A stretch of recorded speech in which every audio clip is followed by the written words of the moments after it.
Welcome to a special edition of the Sanskaari Girls Podcast. I'm Vandita Morarka, and today we're doing something different. We're diving into what does a feminist publisher even actually do? When most people think of publishers, they're thinking of books. But for us and for so many people, Zubaan has been much, much more than that. It's been a publishing house, a non-profit, and honestly, a little bit of a revolution that's working to document and archive the lives and stories of marginalized women and gender minorities across South Asia. And today, I'm so honored to share that I'm joined by three vital members of the Zubaan team to help us understand the full scope of this work. So let's get started on getting to know who our members today are. We have Melissa Fernandes. They're the production and design editor at Zubaan Publishers, and they oversee the entire production process from manuscripts to finished books, and they also shape Zubaan's visual identity. Next, we have with us Aanchal Seema Khulbe. They manage programs in Media Archive, working at the intersection of queer politics, restorative justice, and material memory to preserve and make accessible stories that otherwise might be lost. And we have Indira Tayeng, a project lead focusing on building an archive of feminist activism and movements over the past century via the Our Stories and Our Words project. It's such an honor to have the three of you with us today. Big welcome to the podcast. Maybe you can just wave a hello to our guests and we can get started. Hello. Hi, thanks Vandita for having us. Thank you for being here. And I love that we have three of you here today. So I'm just going to deep dive right in. So I'm going to start with a question for Melissa. I'm really curious about the publishing side. Like what you talk through in terms of your role is also what a lot of publishers do, right? So what's the difference in being a feminist publisher versus a publisher that publishes some feminist books sometimes?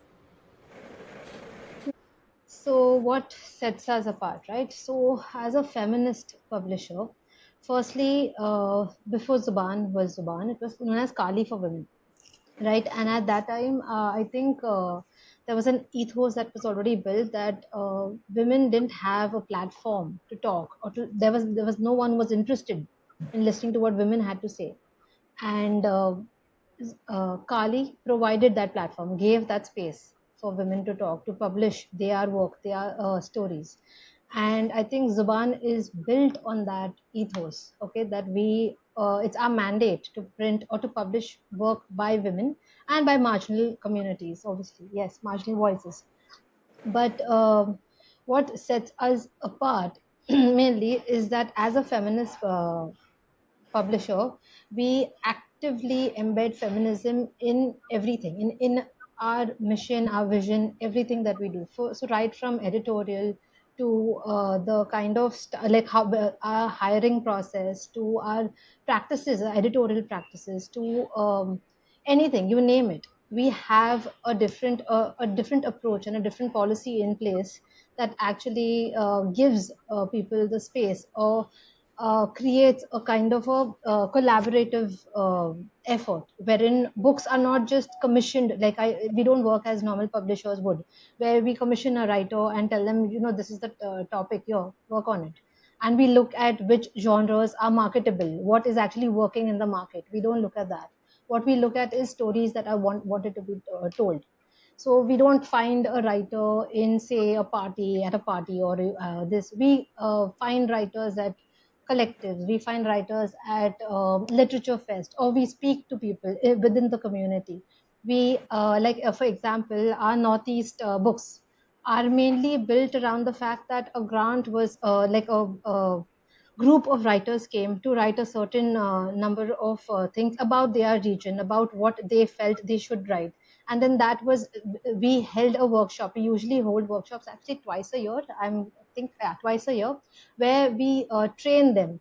We give them the space, the ability to build on their writing skills. They have their stories, but now we want them to come further, tell those stories, right? So we give them that space. We create that space for them. We ensure that they have the resources that are needed, and then that is put together by editors, by us as a team. We work collaboratively and then put them together. We share feedback, and a book doesn't end or doesn't die once it's just published. We hold more discussions, we create more conversations, we spark those kind of necessary conversations that are the need of the hour. So we try and do something that is a little more that ordinary, I would like to say ordinary publishers would not. Yeah, and yes, also we build long-term partnerships wherein we, if we've collaborated with someone, we actually try and work with them towards doing other kind of events. Even working from home was a new concept that was pushed into us, right, in the lockdown.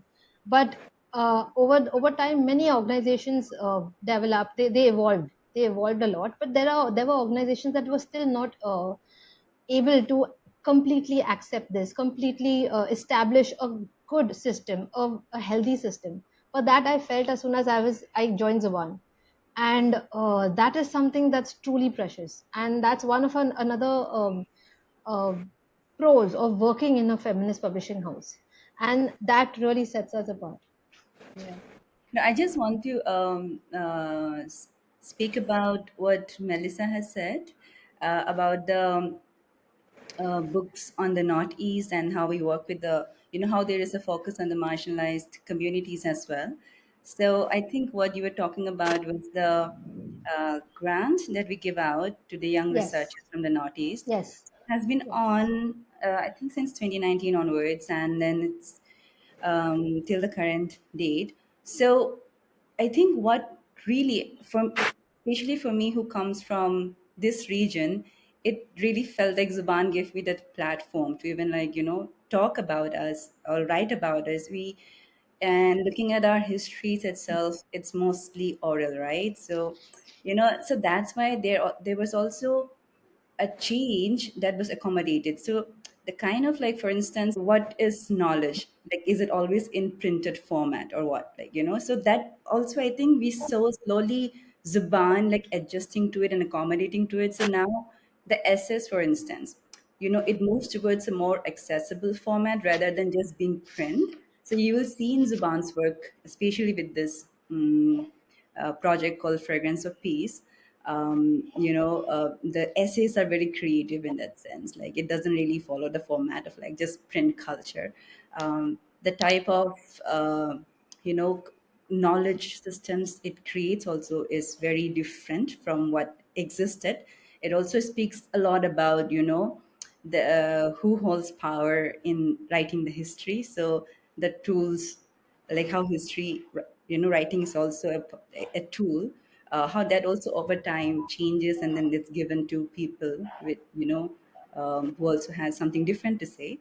So for me, I think what Zuban did in this and still continues to do so is something which I hold really close. Thanks, Indra and Melissa. I think that's really useful to understand how Zubaan works, right? And what makes it feminist. I'm sensing a bit of, okay, the publishing is there, but we're also like a feminist workplace.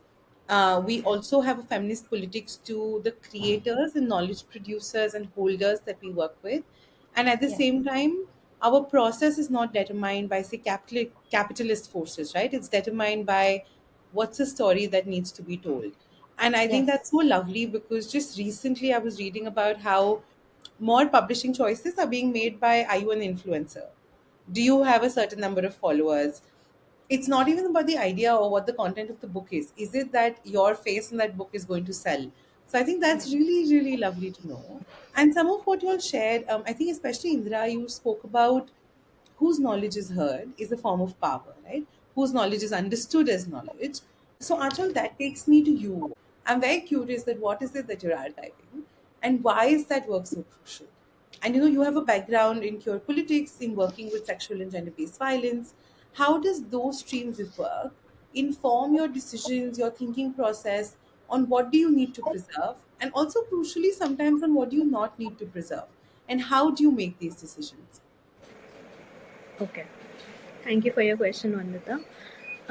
So, in terms of the first question on what are we archiving, there are stories all around us, right? We have grown up with stories, but when we look at our history books, it is mostly stories either of stories of men by men, or if we find stories of women, they would mostly be from a certain background, like an upper caste woman or a woman from North India, etc.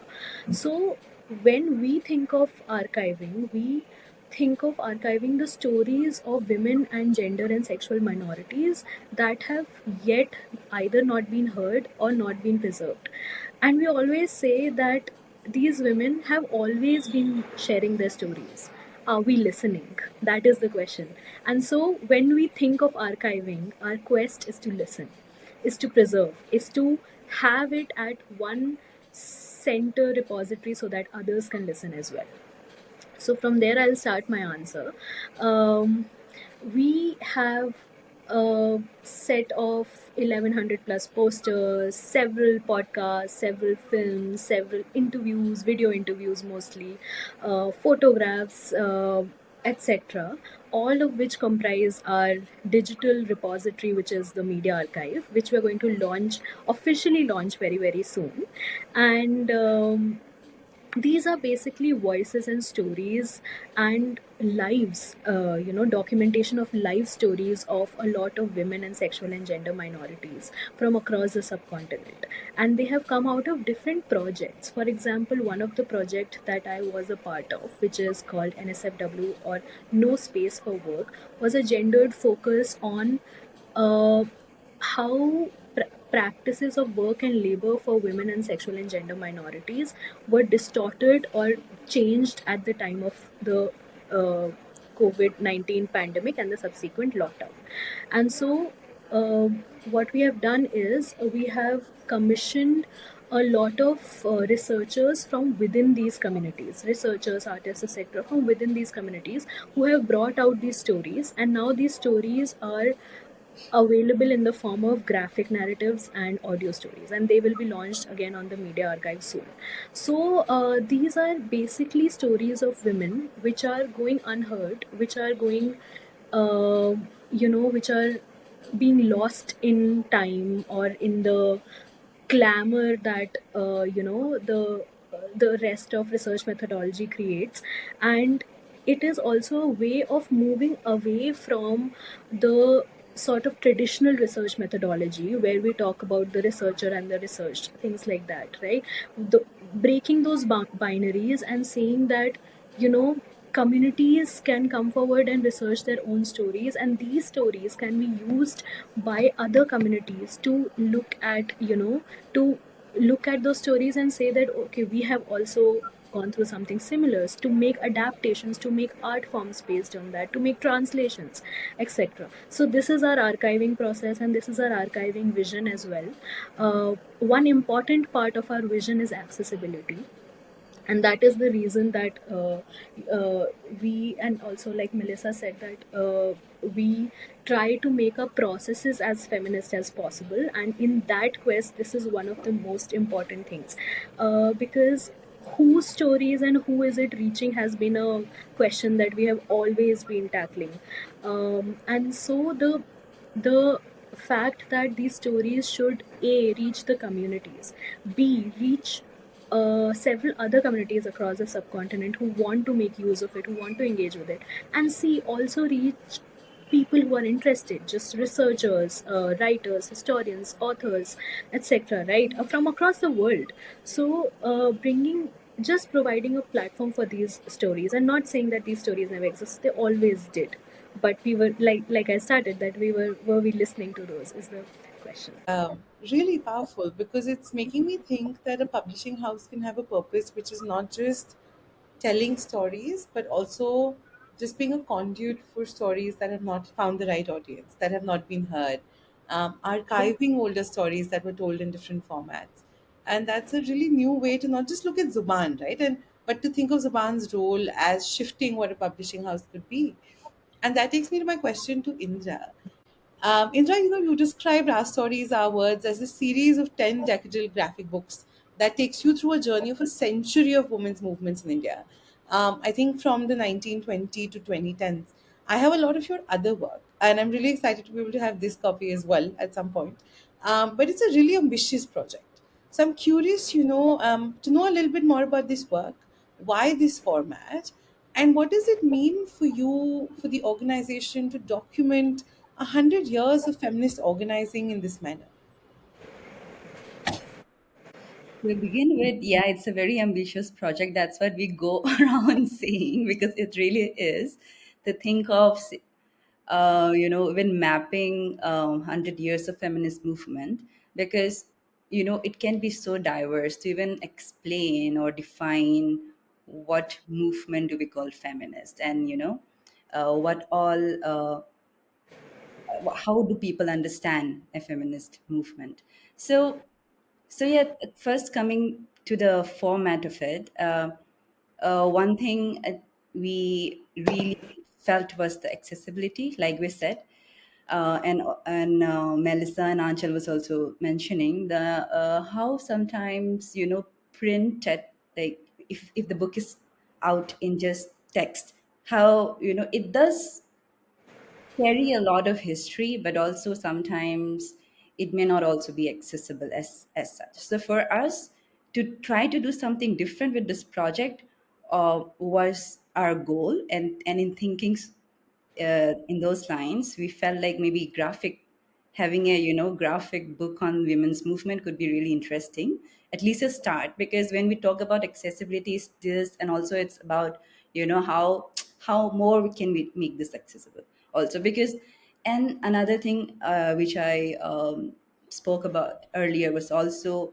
ways of telling a story, right? So not every community has written down their history in words. There are different ways of documentation, and also how history has been passed down as well. So we do also, take all those into consideration. So hopefully, as ambitious as this project sounds, it is able to do all of these things, because it also, as a project, doesn't just end in having 10 decadal volumes starting from the 1920s till the 2020s. So we do want to expand it more. And another interesting part is, of course, the 10 decadal volumes. Each decadal volume will have 10 stories. So when we have those 10 stories, is it representative enough? Is another question we struggle with all the time. And that is where we, kind of like stop, take a pause, and then rethink about our framework of even choosing those stories. Which stories to tell? Do we, do we do justice with telling these stories?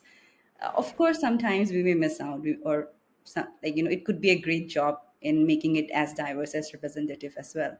um, but also we come up with other plans. So another plan would be like, maybe on our website we'll house a living archive for this instance, so it can be a collaborative effort. So once this project goes out and people do start engaging with it, so people can also come and contribute. So about the kind of movements, the kind of stories that happened in their communities, in their regions, and then that can be just a collaborative effort of having all the women's movement and women's histories like in one place. And this is again ambitious, like, so but also it feels as important. Why this project? Why did we even think of this? Because this project was conceptualized within Zubaan, with Urvashi and Vidisha and everyone.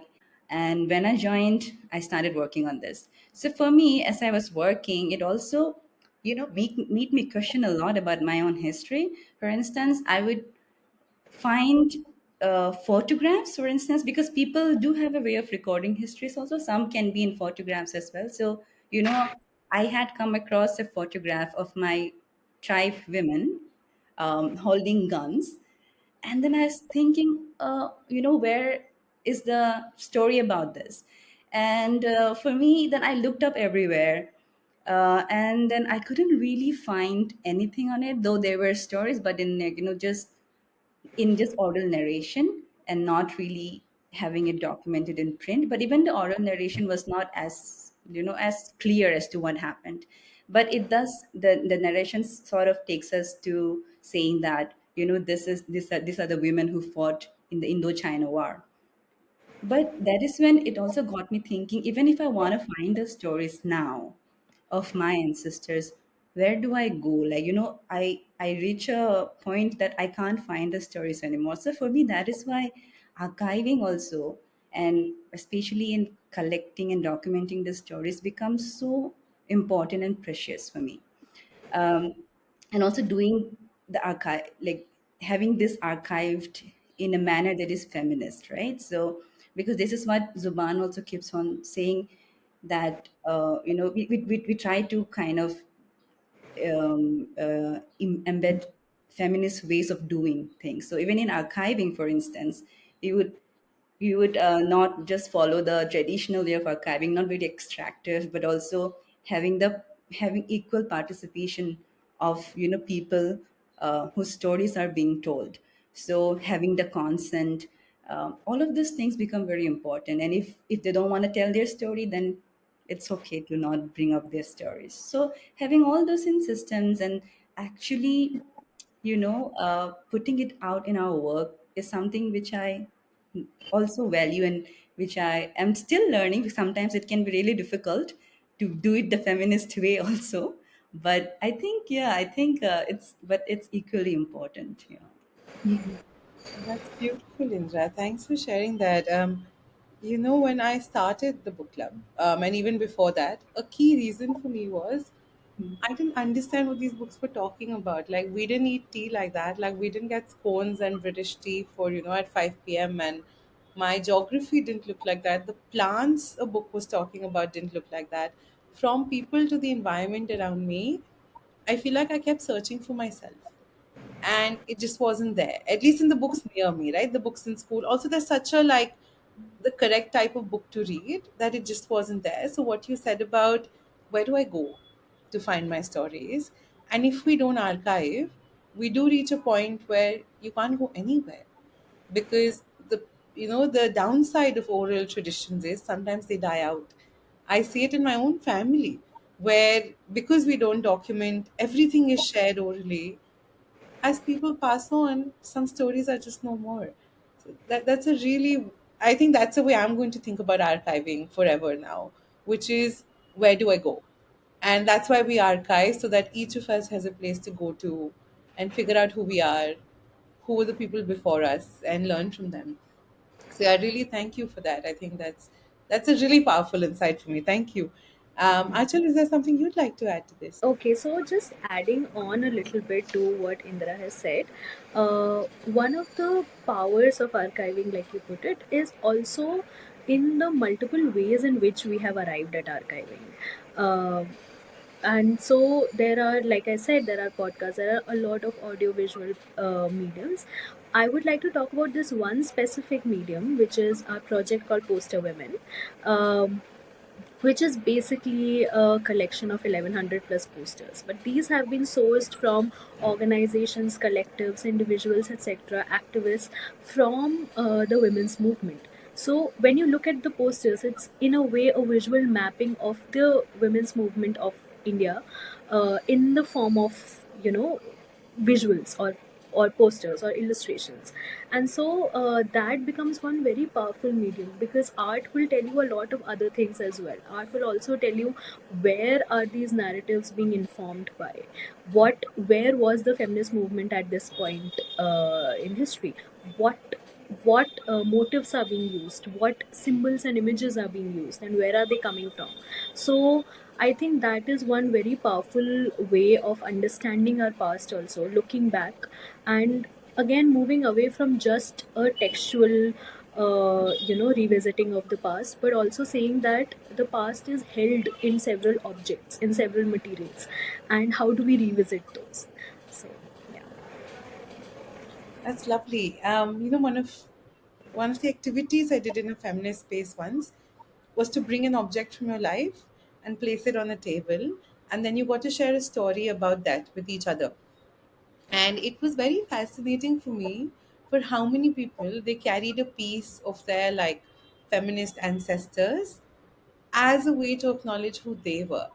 And what you're sharing feels like that, but rather than individually, we're doing it as a movement. And that's Right. just amazing, right? To be able to produce that sort of space, I think, whatever form and shape it takes, is really something. And I think it's also, if I may, it's documentary evidence that we've gotten shit done. Yeah. I think sometimes that what I hear about feminist movements is, what have you done? And because I'm so seeped into it, I don't, sometimes I can't tell you. Like, if someone asks me, what has the feminist movement done? I'm like, maybe, I don't know, maybe nothing. But that's not true, because the very basic rights I have daily are a result of that movement. But I'm so used to it. And because I haven't maybe spent the time, of course, maybe in my work I do, but we don't spend the time reflecting on it. Day to day, it feels like nothing. But what you're sharing is like living testimony that we really got stuff done. If I can just add and actually add to this very sentiment that you pointed out, yeah. One of the things that we have now done with the archive is also to have it travel to different parts of the country and have conversations around it. And at several places, we have also had poster making events. So it's not just the older posters, but it's also the newer posters that add to it. And also, we have taken the poster women exhibition to Bangalore, Pondicherry.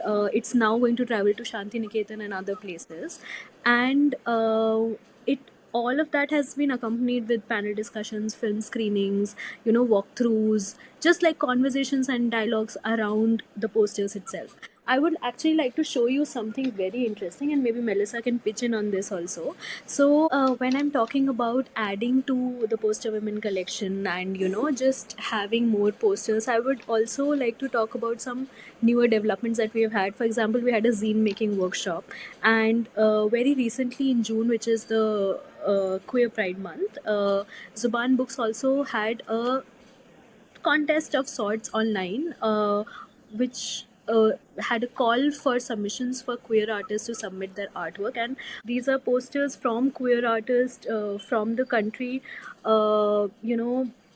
cutting across themes of displacement and body dysmorphia and labor and looking at self and how the society looks at you and things like that. And when we do something like this, I think that also makes us feel that we are still making a link between not just the feminist movement that has been, but also the feminist movement that is, right? And so here is our poster women collection with the I mean, it certainly does not have 1100 plus posters. It just has a few, but it's also available at the bookstore. But there are several posters in this collection, and again, I think the whole point of archiving is also like I said, to keep keep memory of what was, and to have a pulse, have a hold on what is, and to join these two, and also to inform each other and to inform the future of the feminist movement as well, I think so. Yes. Yeah, lovely. Thank you for that. And I'm really grateful for you all for being able to bring in that visual effect into this, because it's so heartening to see this as a tradition that is continued. And it's a tradition that each of us does every time we organize, we come together, even down to, that poster you say, come meet here, to a poster that's a call for action, has been at the heart of feminist organizing. This is lovely for me to see. And I'm going to jump into a little bit of how you all managed to do so much of this, right? I understand that there's a publishing arm and there's an impact arm that looks at a lot more of social impact projects, archiving, memory making. And I'm curious about how these sort of inform each other. So, Melissa, to you, my question is, does the project team's work end up influencing a lot of what gets published? And are books emerging from the documentation and archiving work? How does this sort of interplay together? And what is the beauty of this structure? What is the freedom that it allows you? Hmm. Okay. Uh, so project work definitely influences books.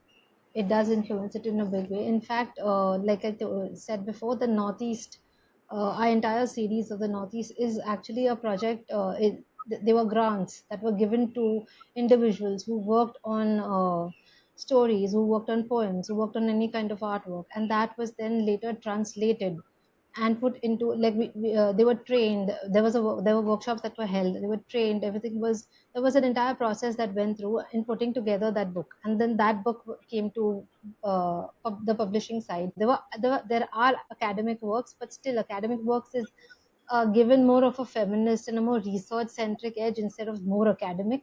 It's not, it's very story oriented, which is really nice to read, very heartening. One of our upcoming books also is somewhat like that. It's one of the last books in the Northeast series. and that then goes forward from projects to books, from books we put it out, and again projects and books combined together. We work on the maybe the launch, or maybe just discussions around it, just getting the themes, the concepts that were highlighted in those books, getting them out, telling people about it, creating a little bit of awareness, having more discussions on it, proving its relevance right now. And yeah, that is how projects and books mostly combine and work. So that's how I think both teams work quite coherently and cohesively, and that's the way we've always functioned, I feel. That's lovely to hear. I'm also curious how it impacts like programming, right? Like, for example, on the project team side, maybe there's a focus on certain types of archiving work or certain types of, like, let's tell stories from this region. Does it impact some of the other work that Zubaan does? Or do other priorities at the publishing side end up impacting the projects? How does that work? Yeah. So when we work on our books, okay, when and projects has a certain, say, a timetable, and we have a certain number of books that we work on in a year. See, right now mainly our focus is about 24 books a year. However, it depends on all schedules. It moves about. There's always fluidity in all our schedules, but there are certain fixed timelines that we stick to. And at the same time, we have certain events or certain agendas or certain kind of ideas that clash, and where we collide and work together. For example, on social media, we sometimes have discussions through both teams, and where we both work on one particular thing. Say for the Pride Month, we did work together. We did try and throw in our ideas and tell them that, okay, this is something we are doing. Do you guys want to also jump in? And then we had inputs from them. Even we had ideas from them as to who we can actually take over as judges, who we can approach as judges. Then when any kind of, so if, for example, the Northeast books, or we did a book on food journeys. We did so many books actually in the past that that the projects and the books team has have done together. So it initially starts with project research, and then it moves on to, now I take that research from them, all that material from them, all those translations from them, and then I ensure books team ensures that this sees the light of day in a published book. No, definitely, Melissa. I think this is really useful to understand how this can work internally while ensuring, separation of work, but at the same time, enough influence to nudge each other to do a little differently, to do things in a way that we perhaps might not have thought of otherwise. It's really been lovely understanding what this is like. I have to say, just given the world we live in, I feel like this must be very, very difficult work. So now I have a set of questions about how challenging this is. Maybe I will start with Aanchal and Indra. Please feel free to jump in as well. What are the risks or challenging in archiving and preserving stories, especially of marginalized women, gender minorities, even of feminist organizing in the current political climate? So, yeah, well, there are risks and challenges to this. A lot, in some ways, we try to be careful and as much as we can, and stressing that here as well, that we try to do as much as possible. But sometimes the kind of work we want to do is also the magnitude of it is so huge that we are also figuring out. We have to keep taking a pause and kind of like you know um, read kind of decide again that what will be a better way to go about it. For instance, for example, the Poster Women Archive also holds a lot of interviews. So when we are thinking of publishing that interview now, and the interview may have been conducted, say, 10 years ago, and the political climate was quite different. Now the political climate may be quite different. So we can never know. So then in those times, what do we do? Like, because we also have to hold the responsibility of the people whose interview you have conducted, right? So it's not like, okay, we have taken consent 10 years ago. Now that consent form still applies 10 years later, right? So then we kind of, you know, listen to the interview again, try to also edit out parts which we think is not, uh, is not very useful for the current times, or something that may add on to any kind of difficulties the person might face, because the climate keeps changing. There was a time when people, I mean, this is what Urvashi keeps telling us, that there was a time where they could just go around the streets and, like, paint the wall. But now you can't really do that. Like, there are CCTV cameras everywhere, so the way of resistance also kind of like keeps adapting, and there are certain things which you have done years ago you can't do now. The other challenges is also on telling the stories, right? So when we are archiving, we also have to be very careful, and also it's, doing it the feminist way is also relatively a new way. We are still exploring in a lot of ways, like even documentation also we're exploring, right? So even the stories we want to tell, there's an exploration there as well. So we have to constantly, bring in people from the community in telling this story. And that's why for even the project that I'm handling, it's very important that the person who is writing the story also maybe comes from those communities, right?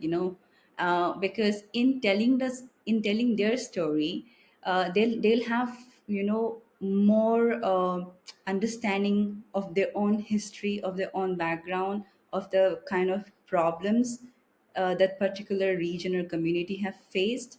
And it also brings a very fresh perspective to looking back at the history sometimes. So working with communities whose story we want to tell is something we try to uh, practice every time.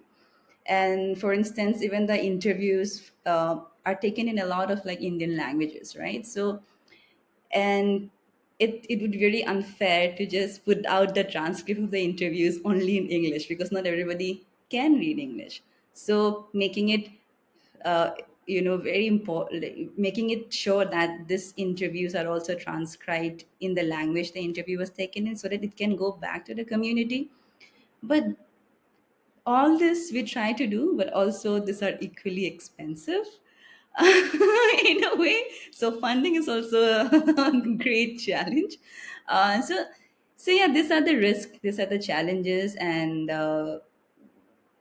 at the most we can be, or we try to be as careful as we can.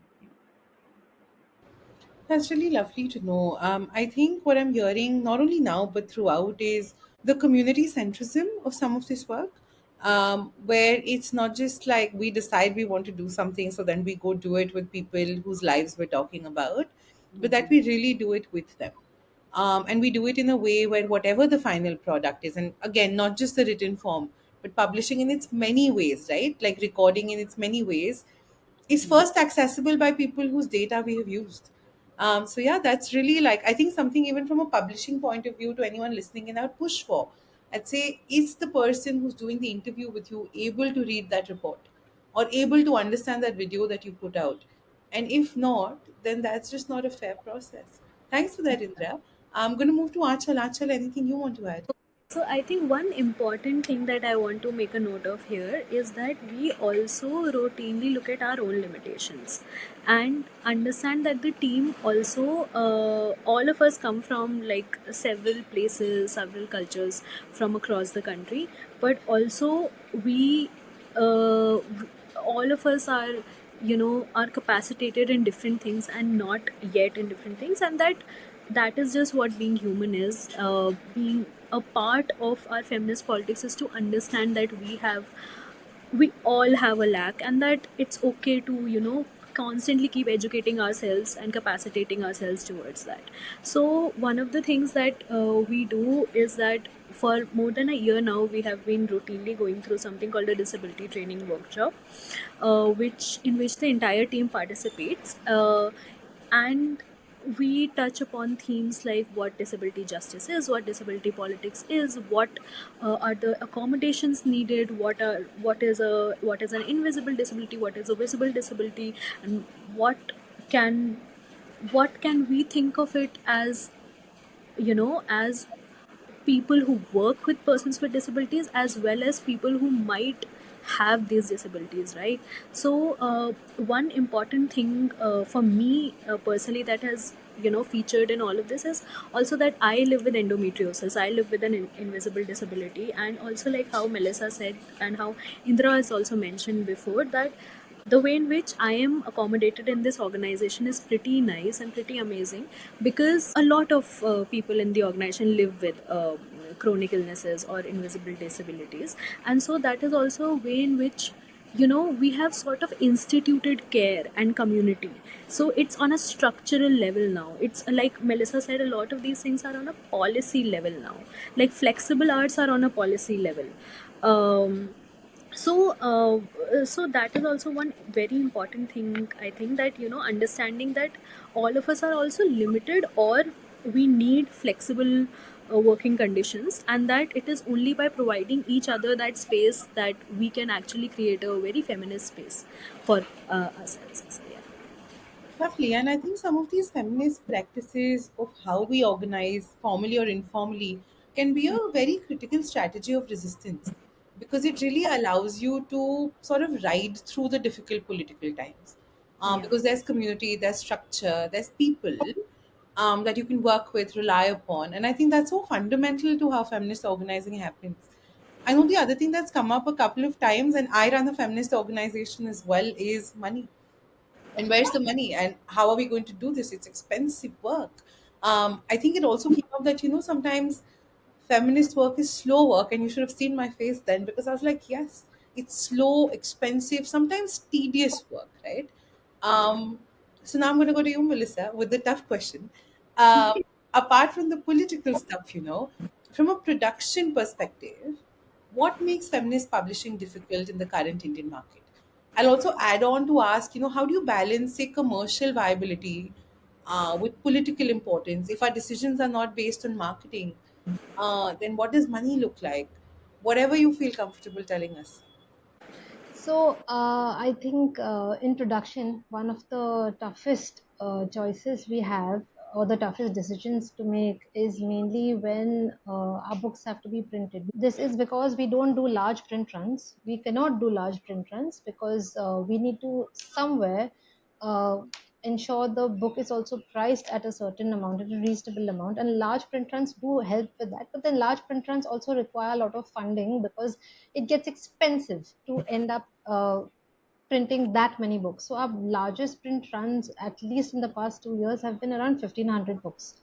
Okay, 1,500 copies. However, when it comes to the challenges we face, the way we maneuver it is mainly ensuring our books are black and white, printing on a slightly okayish quality of paper, working with printers who actually, so we've done enough of research work, finding printers who are not that expensive, like there are printers who do a lot of who do large print runs and small print runs, but for bigger companies, so they end up charging you a lot of money along with taxes and a lot of other things.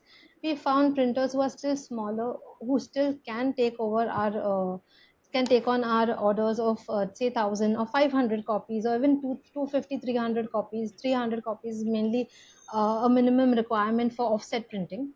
So that way it helps us create and survive in this industry. I mean, uh, I remember this one thing that Urushi always says when she has to give advice to people who come into feminist publishing, saying that you will be as poor as the church mouse, but you will be happy.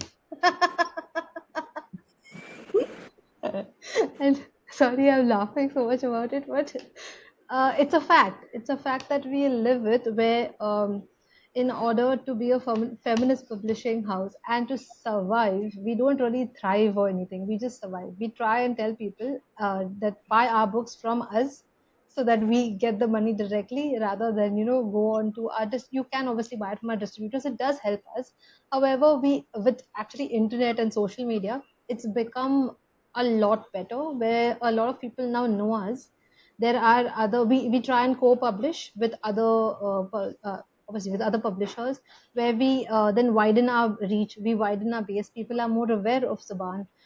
social media has given us that space where we can advertise, or we can probably just create that awareness. More people through word of mouth or any other festivals, or we are participating a lot more there to ensure that we are visible. People know what feminist literature is available, not just not just what they think, all the big titles that are constantly being publicized and right in their face. Instead of that, we are trying to show them that there are other titles that are printed, there are other stories that we would really want to hear or listen, read. And yeah, that is mainly what we are striving to do, even though we are a small team. And that is another hurdle that we come across, wherein we work with a lot of authors in a year, in a given year. And we might not be able to pay attention to every single author on every single day. But what we try and do is we break our work in, we divide our work and segregate things in such a way that we can pay proper attention, and the care given to every author is there. Every single aspect, the journey of the book is still as important to us as it is to them. And that is something we mainly try and focus on. We are, like I'll say, like I constantly think, we are surviving, but we do have a lot of visibility on social media, even through projects that actually does a lot of events, a lot of these in different parts of India. Or there are academic institutions that actually use Zubaan books for their for their students. And that is brilliant to see how Zubaan is not just a tool for, not just a reading, leisurely read, but it is something that students can use in college, learn from it. And that is where I feel we don't really, we aim to be somewhere significant and somewhere this, but we want to just be able to spread that word, give out the stories, or just be able to share the knowledge we have with as many readers as possible. So yeah. Thanks for telling us that. I think, sometimes some of these things on the outside look really clean, look really polished. But I think knowing the messy business part of this is really integral to also knowing that you have to support this. You have to, like, take your money there. You have to, literally what you say, right? Put your money where your mouth is. Like, if you want people to show up and do this work, do the politics of this work, there is so much active financial and resource support required. So thanks really for like taking us down that road. And I know that I own many Zuban books. I know that I've used it to teach. I've been at the receiving end of having it prescribed to me as something that, oh, you must read if you're working on this. It's really beautiful to know that we're thinking about some of these things, right? And feminist movement work, feminist resistance work lives through this sort of thinking. And that's how we get, at some point, I know it always feels very out of reach, from surviving to thriving. So good to know this. I'm going to maybe ask you all a last question, which is one thing that each of you maybe want to tell us about. Is there a project, a book, an archive initiative happening at Zuban that you're particularly excited about? So I'm going to tag Indra, and then we'll do a quick round with each of you. Yes, it's the project I'm working on and leading currently. Also, our stories, our words. We're excited about it. It's still at the very initial stage. We have a lot of stories, and I'm very excited to see the stories go out. And I don't know, just like tell and maybe hopefully connect. So yeah, I'm very excited about that also. I love that you started by saying, "This is my project. This is the one I'm most excited about." But maybe Aanchal, you want to come in now. Yes, so I am really excited about the archive being launched. So, the media archive, as I talked about it, is going to be launched super soon, and we already have a new website. And the archive will house, like I said, over 1100 posters, several series of podcasts, films, photographs, video interviews, and other forms of videos, etc. And we have been so many people at Zuban for years have been trying to put this together, and it's finally coming out. So I think we're all very excited, and stay tuned in and go check it out when it's out. We will be giving it a big shout out when it comes out. We're so excited. That'd be lovely. And Melissa, over to you. What are you excited about? I'm working on a couple of books right now, but one of the books that is actually it's going to be out, I think, by the end of this month. I was about to say year. Is the book called Beneath the Magnolia Skies? It's writings from Sikkim and Darjeeling Hills. Achal, can you please show the book if you have it around? Yes. So this is one of our last. This is the last book in our series, the Northeast series, and the stories in them are brilliant. When I read them, I was so touched. I was laughing in certain and it gives you such a deep insight into just Sikkim and Darjeeling, and the stories are just amazing. Even there are poems. There's some really nice pictures. I really like. There's a last my the chapter I would recommend is the last one called Hath Ko Chia. It's really, really nice. I just came back from a trip from Sikkim, Ah, and now I'm going to be picking this up as soon as it's out. Yeah, I'm really excited to know and read books that are of places around me. So thanks for painting that really beautiful visual as well of this book. Really looking forward.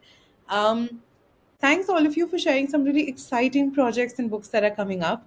I know that you can stay in touch with Zubaan on their website, on their social media, but there is something I have to say that we have to support this work. And there are many, many ways to get involved.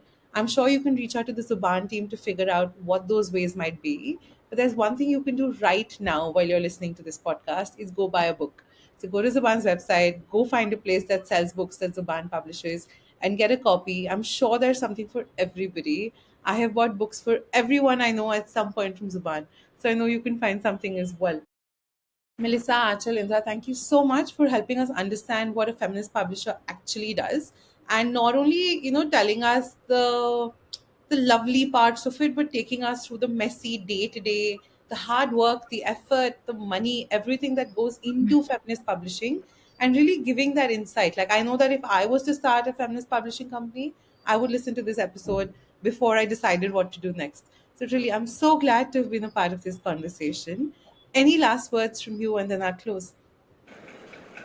we are happy to. Actually, we are very happy that you invited us over here for this podcast. We were initially very, very nervous, all of us, but I'm really happy the way you have actually taken us through this entire round. It was amazing. It felt more like a conversation. Thank you so much for having us here. Yes. Thank you. Indra, Achal, anything? Okay, I just want to say thanks so much, Vandita, for giving us this platform as well. It's equally important that we come together and talk about or have conversation around feminism. So really glad we got to do this. Hopefully in the future again someday when we have more work to share, and also you know. I don't know, collaborate in at some at some part. Thank you again so much. Vandita, it was a wonderful conversation. Thank you. Thank you to the team of Sanskaari Girls Books Club. And also, if the listeners want to engage more with our work, like Vandita has already said, please do reach out to us. We are always open, not just for selling books, but also for having these conversations and having conversations around, feminist publishing, feminist project work, etc. It was wonderful being here today, Vandita, and you are a super, super host. Thank you so much for this. Thank you. You all have made me very awkward, but thank you very much. Um, I'm so excited to have had this conversation with all of you. I think that there are catalysts in every sector that serve as the foundation on which a lot of organizations come together. And I love that in an age which is just increasingly competitive, Zuban and its way of working and its publishing house offers an alternative, which is through collaboration and through coming together to fight back and to resist in different, quiet, and loud ways. So this has been the Sanskaari Girls Podcast. I'm Vandita Morarka. A big reminder, please go follow us on Instagram. Sign up for our membership. It's free. And you can also subscribe to our newsletter. It's actually fantastic. A big shout out to Anjali on production and scripting and Kuhu on overall coordination and support. While you're here, keep reading, keep writing, and I hope you keep finding new ways to make your voice heard through the written word. Thank you, everyone.